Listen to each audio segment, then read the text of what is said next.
Hi, this is Seth Mosley, and you're listening to the Full Circle Music Show, the why of the music biz. Today we have a different kind of episode, and it's one of our Meet the Team episodes.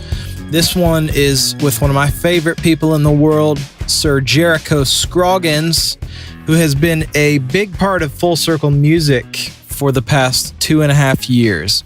Now, I love this episode because it's about going from intern to getting hired, from an internship to a job. Now, for a lot of you listening out there, you may think this doesn't apply to you because you may already have a job, or you may be thinking, well, I'm too old to go back to school or too old to go get an internship. That's not really the point. The point is, what does it take for somebody to succeed and to get hired and to get noticed? Now, Jerricho's been there. He's done that. And he has a lot of good wisdom to share from that. Also, from being one of the head people of our internship program at Full Circle Music, which, by the way, we are always looking for great interns, both on the music production and songwriting side, but also now with the launch of our Full Circle Academy a year ago, we are looking for people on the marketing, sales, video editing, and just the general behind the scenes of the music business, interns in general. So if you're interested in that, send us an email to support@fullcirclemusic.com. This episode is great. Stick around to the end. And before we jump into the interview, just a quick announcement. We have just launched our new social media accounts. So for a start, head over to Instagram, where we were formerly Full Circle Music Co. We are now officially official FC Music. Again, that's Instagram at official FC Music. And you can find the same ones across the platform, but just start with Instagram. Just head over there, follow us, and you'll be able to see a little bit behind the scenes of who we're working with, what we're doing, and just some other general shenanigans. So do that. And make sure to stick around through the Full Circle Music Show to next week. We've got another great episode coming up. And in the month of August, we are going to be jumping hard into our music marketing series. Now, this one is going to be absolutely informative, jam-packed with info, tips, tricks, and insights from people who are masters of music marketing. These are things like YouTube. These are things like email lists. These are things like social media. You need to know this stuff in 2017. And so that's going to be the month of August. And then after that, we're going to be doing a series on songs for the church. Lots of really, really great guests on that. We've got Mia Fields, who is a repeat guest on the Full Circle Music Show. We've got Chris Estes, and we've also got Callie Holligenthal at Bethel Music, who's an artist. So those are some things that are coming up. Exciting times in the Full Circle Music Show. All right, we're jumping into the studio where me and X O'Connor are sitting with Jerricho Scroggins.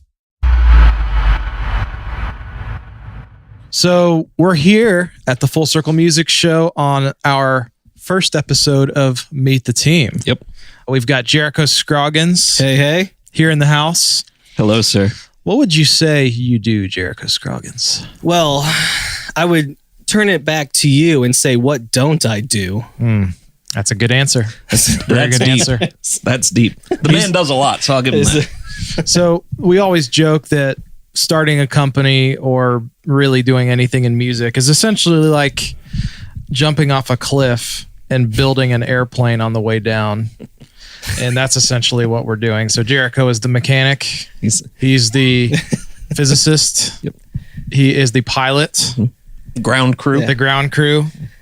The oil change technician. Yep. The audio engineer. Someone say navigator. The navigator. Navigator. I'm wondering how many parachutes are on this plane. Yeah.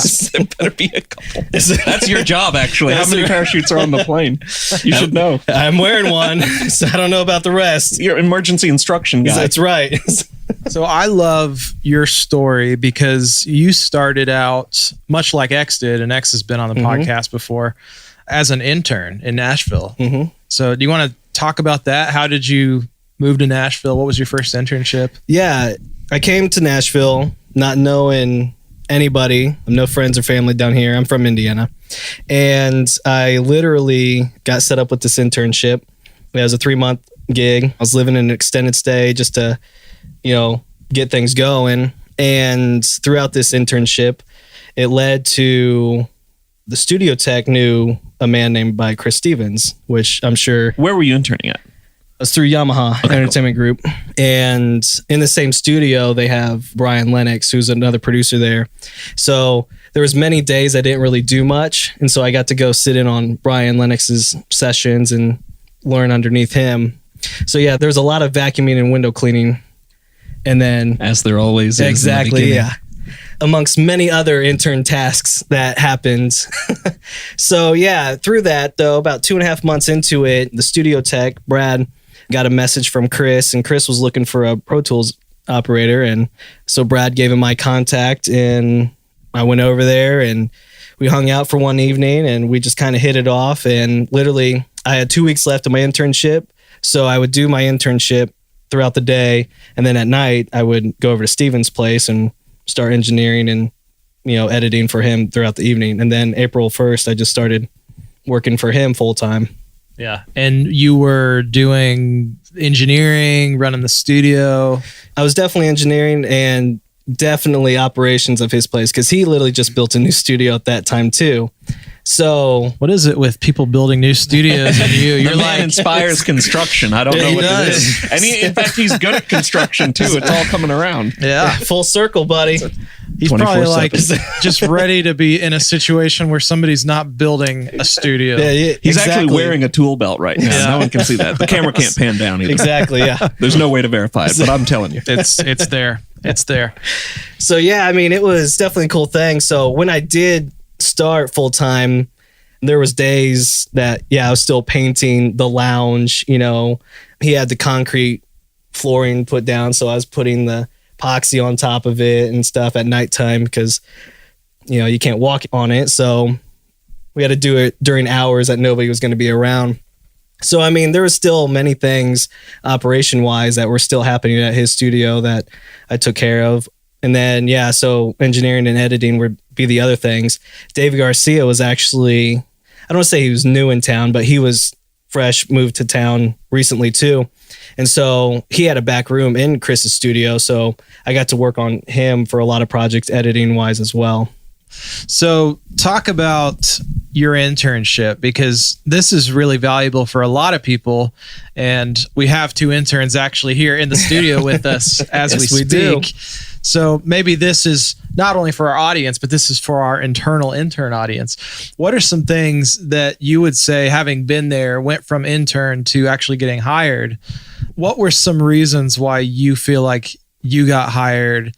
And like, what were some keys to being a successful intern? The short answer would just be perseverance. I mean, you are assigned tasks and you really question, why am I doing this? Like, this absolutely has nothing to do with anything I'm wanting to do.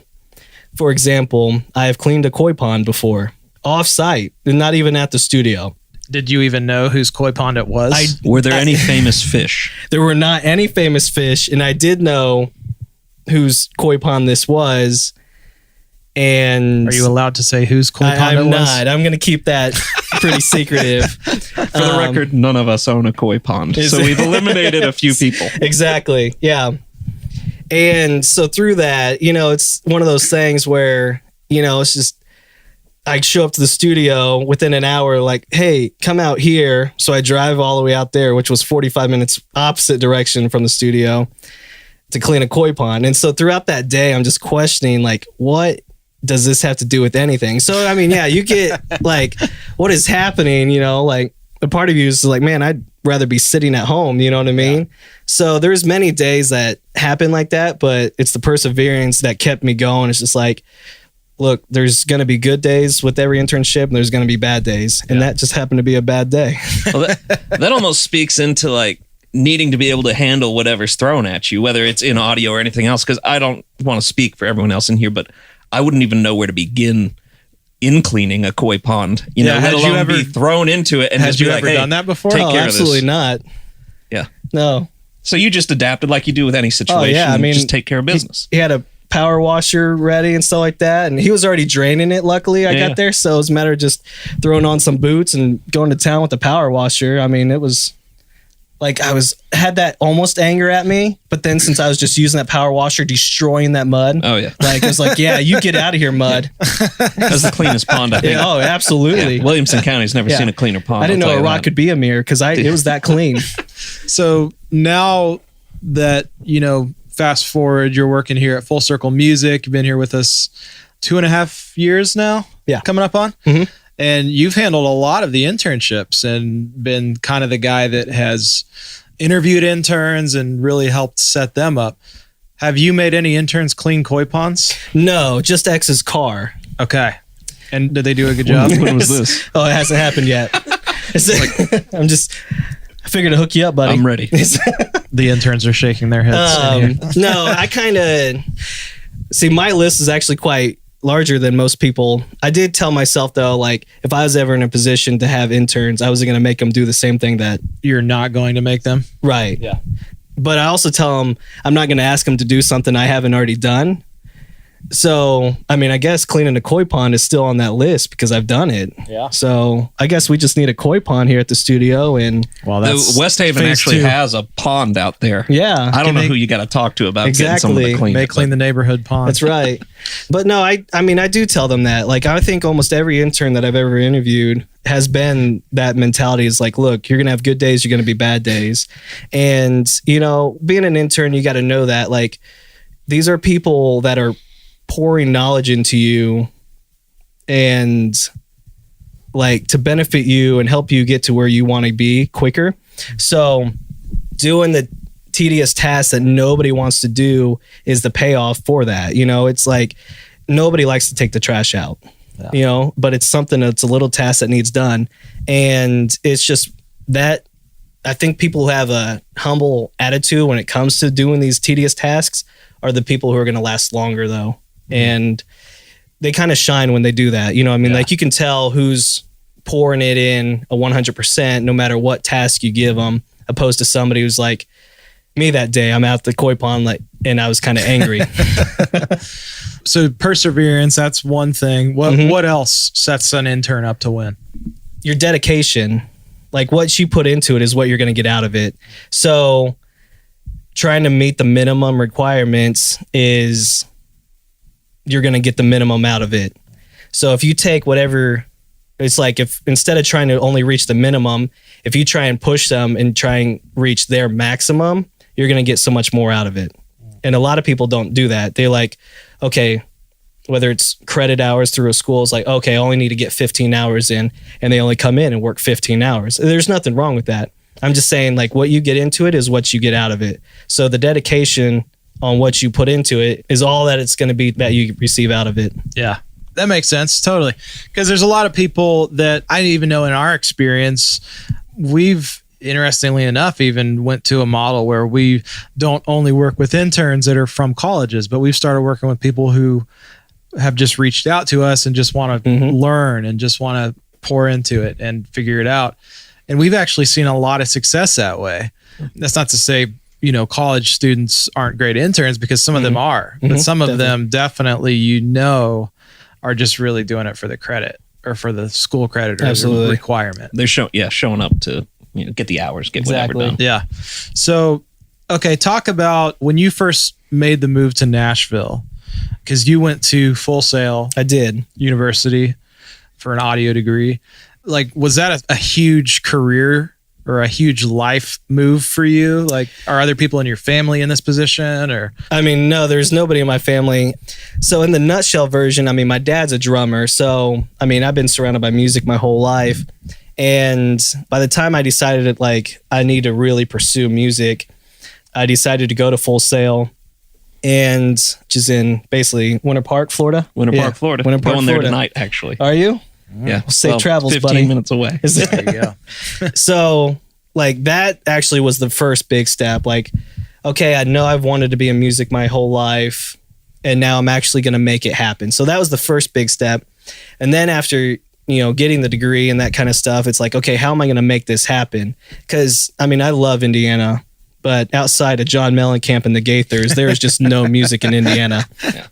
I always forget about Mellencamp. Exactly. Yeah. A lot of people do. Yeah. Hoosiers don't, though. Hoosiers no. don't.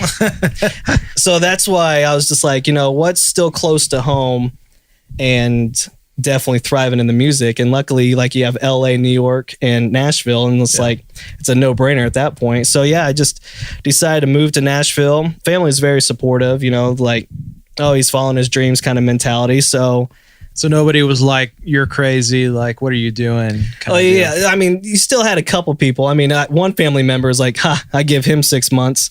So, I mean, there's definitely a few of those people that were like, good luck, we'll see what happens kind of mentality. And honestly, see, I'm a very competitive guy. So I'm just like, yeah, I'll make sure I make it last at least 7 months. 7. You know what I mean? Like 601. Yeah, I knew that I couldn't. I was like, oh man, even at that 3 month mark, I'm like, I can't do it. It's within the 6 month mark. Yeah. So, it's just, you got to take that and just add fuel to it. It's just like, I'm going to beat that. Yeah. So, and not only that, a few years later, you've been in Nashville for how long now? This started my 5th year. 5th year, and you've already got 4 Grammy Awards. Yeah, I've been How blessed. does that work? That's like crazy. Surrounding myself with good people. I mean, that's key. Like, because when I moved down here, like I said, I didn't know anybody. I didn't have any friends. I didn't know anybody. So I literally moved down here and poured all my time, besides sleeping and eating, into people that were so much better at what I wanted to do. And literally, I got the gig with Stevens after 3 months of moving down here. And the first credited album that I'm on was Toby Mac's Eye on It, and it won Album of the Year. So literally my first credited album won me a Grammy. That's not a bad track record. Not bad at all. Yeah. I mean, obviously, it's definitely been a blessed career and stuff, and like following. What were your other? The other ones. Well, other 3. Luckily, it was every consecutive year. It was 2012 was Toby Mac Eye on It for Contemporary Album of the Year. 2013 was Mandisa's Overcomer. 3rd year was when I started working with Seth, getting that, For King and Country. Yeah. Run Wild, Live Free, Love. Strong. I would have butchered that title. Yeah. I got 5 out of the 6 words. I think there's 2 more statements after that. But. Yeah.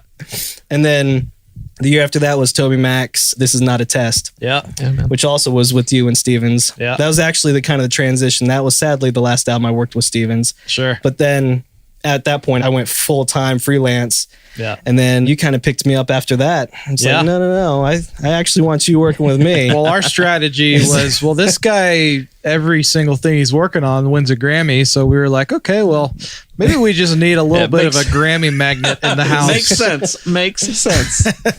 So sorry, we're using you for your Grammy. It's all right. Yeah, it's okay. Midas touch, I get it. Well, and friendship. And friendship too.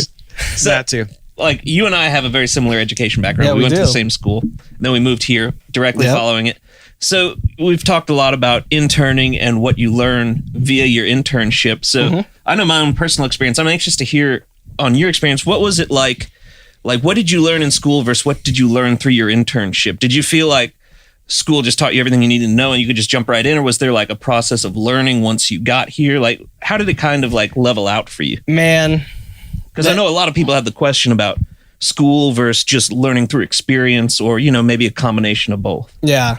See, luckily enough, I mean, getting somebody like Chris Stevens, I learned more in the first year with him than I've learned my entire life, school included. So, like more than you've learned from me. Well, that was back then in 2012. Or Seth. This just got really awkward. Yeah, I know. Now we're going to whisper into these microphones and stare at you. At that point in my time, guys, I've learned so much more since then. What was the No hurt question feelings. again? No. We'll play it back. I can't even remember now.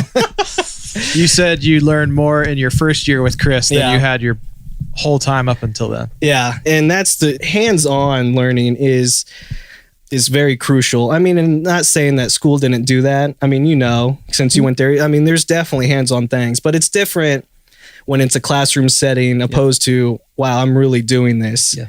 And that would be the encouragement, I guess, to anybody else is, just getting out and starting to do it. Like, don't wait for it or that kind of stuff. Like, surround yourself with people who are better at it, because I learned so much by doing that. And even now, I mean, we did just joke about it, but I feel like so awesome. Like, see, I'm a chess player too, and it's always better to play people. Like, when you lose in chess, it's really a good thing because that's the only way you get better. Yeah. So when we come here to work, like, I actually feel like this is awesome because, like, you guys are, I feel like, are leaps and bounds above me. So it's kind of like, you know, I'm always learning here, and that's key. Yeah. So talk about, man, because you talk a lot to college students and interns. I mean, do you have any advice one way or the other? Like, knowing what you know now, should people go the college route? Should they not? I mean, what are your opinions on that? Yeah. An intern, actually, we were talking about that a little bit earlier today. I do have mixed feelings on college. Like, I don't regret my college by any means. Some people need college for the path, you know, the journey to get to where they are. Actually, if it wasn't for Full Sail, which you might find this crazy, I used to be a Logic guy. Full Sail introduced. I do find that crazy. Yeah, exactly. For those of you guys who don't know, Jerricho gives me incredible backlash for my use of Logic on a day-to-day basis. So yeah, he actually walks out of the room when Logic's open. Yeah, He'll open the door, see it, and he'll just close it again. I yell out illogical, and then I walk away. He does. Yeah, I used to really use Logic all the time, and then I went to school, and they showed me this thing called Pro Tools, and I'm just like, man, you really are the pro at tools.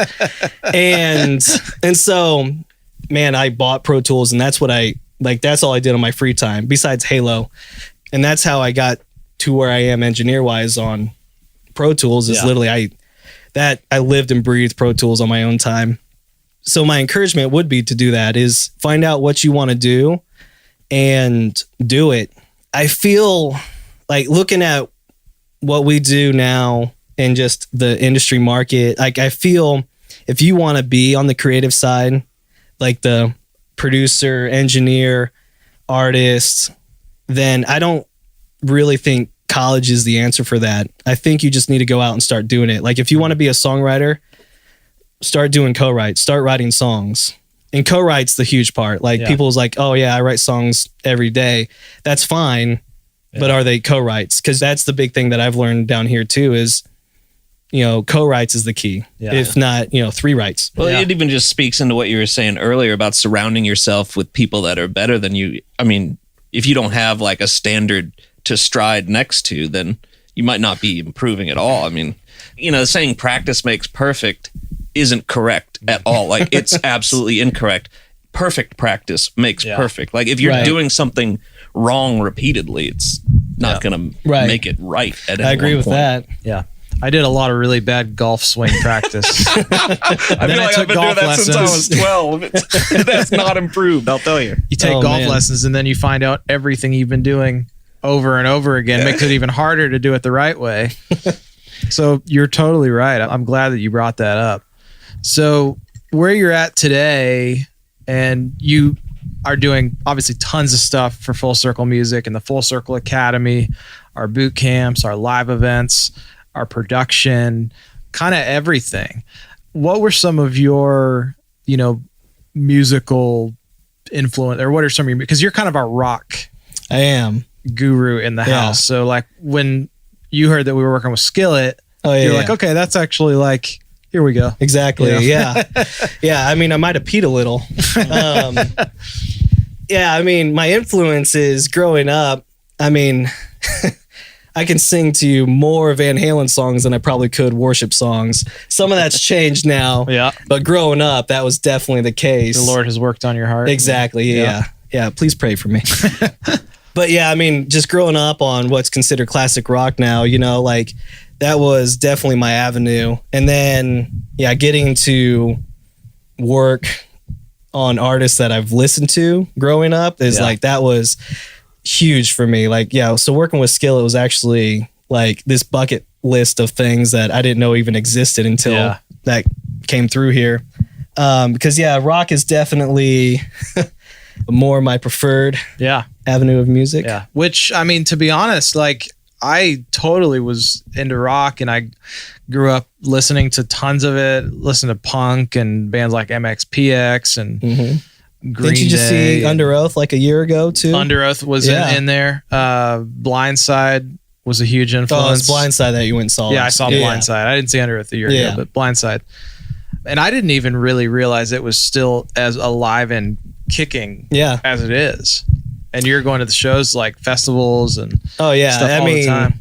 That's, to me, like the whole saying that rock is dead is the funniest thing in the world. It's like, go to a rock concert. You'll clearly see that it's not. Like there's plenty of people that absolutely still love this stuff. Absolutely. Yeah. And I'm one of those guys. And we love that about you. Exactly, yeah. You won't get in my car and not find a rock album in my car. Yeah. What are some of the biggest things that you've sort of learned in your 5 years in Nashville that you maybe wish you would have knew before coming in? Oh, that's a good question. Not to put you on the spot or anything. Well, see, we don't prepare anybody for our interviews. Yeah, this is very true. I even help with these things, and these are different questions. I actually tried to distract him earlier to get his mind completely out of this. No scripting. Yeah. Well, I mean, obviously the quickest answer would have been find you sooner. Besides that, no, I mean, to think back, I mean, I wish I would have got started in the computer realm sooner. I do. How do you mean? Like, I knew a lot of stuff was DAW based, but I was more focused on the just natural instruments themselves. And I feel like now that's actually limiting you. You know what I mean? Like just focusing on guitar. Yeah, just focusing on one instrument. Yeah. Like for me, it's just like now looking back at it, it's kind of like, man, I wish I would have focused more on living in a DAW world, like understanding the ins and outs of like that, like as far as programming wise. Yeah. Because everything now is everything is programming. I mean, Ted T showed people how he was making loops off an iPad. Yeah, totally. And not saying that discrediting any musicianship out there. I mean, like I said, I listen to rock music, so you're not gonna find fake drums and unless you're 6 a.m. You might. I was gonna say, you might on a few records. Yeah, hold on.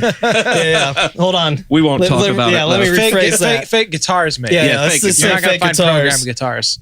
Maybe you might on one record that we know of. Okay, I guess everything's fake. Yeah, but just one track. My thing would be like, I feel like I kind of dedicate too much. Well, I mean, I did the artist route first, you know what I mean? So I feel like I was lenient too much on, like, even as an artist, I was like finding people to record me instead of like, I feel like I just didn't live in that world soon enough. Like you just learning how to record yourself. Yeah. So I mean, I'm not just talking like programming wise. I'm literally saying like live in that computer world sooner. Like, because starting off, like, you're like, oh man, I'm just going to focus on this craft. You know what I mean? And then it's like, then when it came time to do it and nobody's there to help you, what do? You know what I mean? It's like, sometimes you need to learn that and till you get to a point where you don't need it anymore. You know, it's like, you might have to be the person to do it though.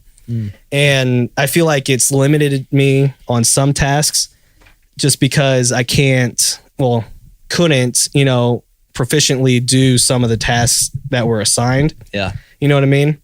Yeah. Did that kind of answer the question? I think so. So are you saying even if being an artist or being a producer or whatever isn't your thing, if you're just a songwriter or if you are an artist but not necessarily a producer, it's important to learn 100%. what's going, like digital audio workstations 100%. and how it all works. Yeah. And at that point, it doesn't matter if it's Logic or Pro Tools. Like I'll boldly say that. Or any other DAW. But get an understanding of it. I mean, that's my thing. Like, it doesn't matter if you want to be an artist or if you want to be a songwriter, you have to learn that world of engineering, producing. And to some degree, you have to be good at it, because even if you can push record with you and a microphone, like if it still sounds like a garage recording, that's not going to benefit you much. So being good at it is definitely key. But I mean, that's definitely huge. Until you get to a point where other people can do it for you, like you just, I mean, that's part of the process. And that's where I wish I would have started sooner. I mean, I started that so late in the game. Yeah. Now, that might have been a skill that would have been necessary earlier on. Is there anything else, just even on a, personal development or growth level, that you've kind of had to put on or adapt in the past 5 years since you've been in Nashville and working in the music industry? Yeah, everybody's somebody. And it's unbelievable how, like, you don't know how you're going to get connected with somebody. Like, how I even met you was through an email chain. Yeah. Like, there was an email like with 14 producers on it, and I happened to be attached to it. Did you know? Well, just to back up, this was an email that Chris Stevens sent towards the end of the time that you guys were working together. And right. He was slowing down on some production stuff, and he sent an email out that was like, hey, I've got this guy Jerricho that's, maybe available to do some work. Just, he's a great guy, great hard worker, and just vouching for you. Did you know he was going to send that email? Like, so you didn't ask him like, hey, can you? No, I had no idea. I didn't know about the email until I received it. Yeah. And had all these other producers attached to it. Which speaks very highly of your time with you, the fact that he would go out of his way to do that. Oh yeah, it was definitely appreciated, Yeah. But even like before that, like the fact that a studio tech, transferred my info, like just a plain old intern, to somebody like Chris Stevens. I mean, it's just, somebody's role shouldn't dictate how you treat them. Yeah. And because everybody is somebody, in my opinion. And so you just treat them like everybody's equal. Like, to me, it doesn't matter if you're the producer or the guy mopping the floor, or earlier today, there was an Izzy that broke in our fridge. Somebody was cleaning that. Like, to me, everybody is equal. Intern task. Yes. I mean, that's my thing. I mean, actually, the first time I met X, I'm trying to remember when this was. It was a few years ago. Yeah, for sure. He was working with Pete Kipley at the time. And for some reason, Chris was giving these huge baffles to Pete Kipley.